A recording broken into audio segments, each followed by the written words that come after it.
کیا آپ جانتے ہیں کہ رومی فوج کے لیے جھنڈا کھو دینا موت سے بھی بڑی شرم تھی، اور آج ایک جھنڈا کسی ملک کو آزادی دلا سکتا ہے۔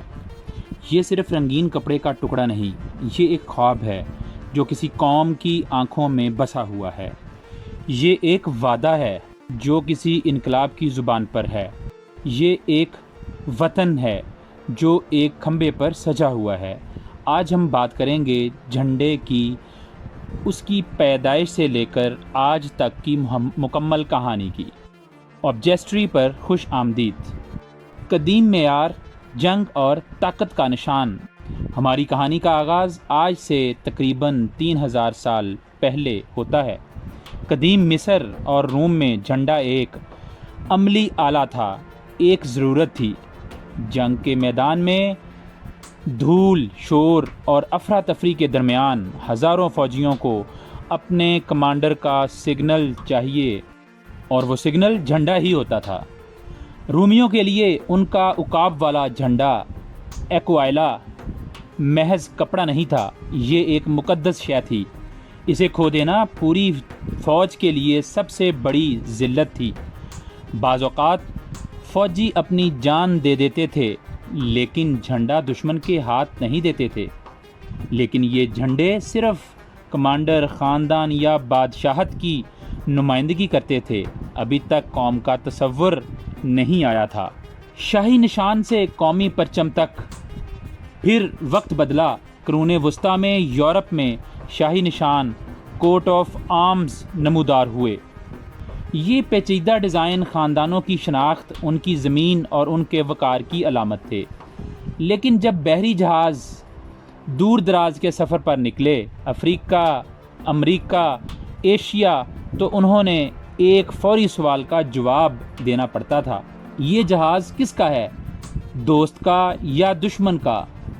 یوں یہ شاہی نشان جہازوں کے بادبانوں پر چڑھ گئے۔ آہستہ آہستہ ایک بڑی تبدیلی آئی۔ یہ نشان صرف ایک بادشاہ کی نہیں، بلکہ اس کی پوری رعایا اور پورے ملک کی نمائندگی کرنے لگے۔ یونین جیک اور فرانسیسی ترنگا جیسے جھنڈوں نے ایک نئی سوچ کو جنم دیا۔ قومی شناخت، یہ خیال کہ ہم سب ایک قوم ہیں۔ جدید علامت، انقلاب اور آزادی۔ 19ویں اور 20ویں صدی میں جھنڈے نے اپنا سب سے طاقتور کردار ادا کیا۔ یہ صرف شناخت نہیں رہے، یہ امید، انقلاب، آزادی اور نئی شروعات کی علامت بن گئے۔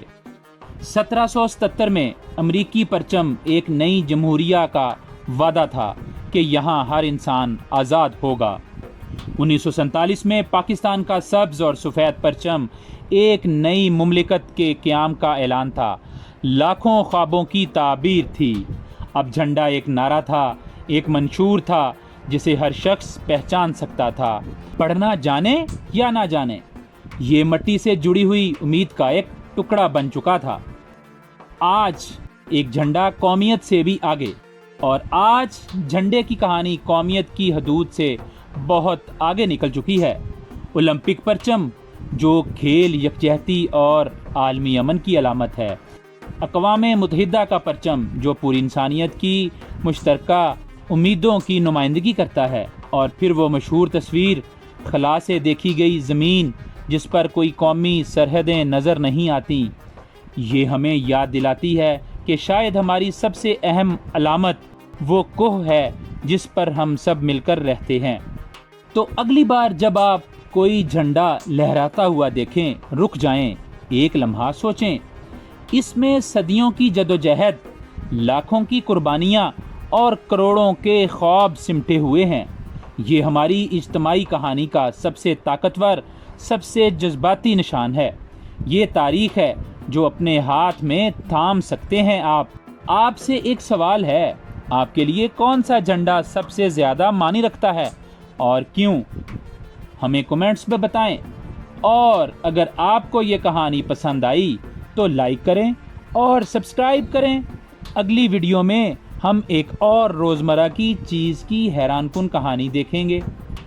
آبجیسٹری پر خوش آمدید، جہاں ہر چیز کی کہانی ہوتی ہے، یعنی کہ ہسٹری یو کین ہولڈ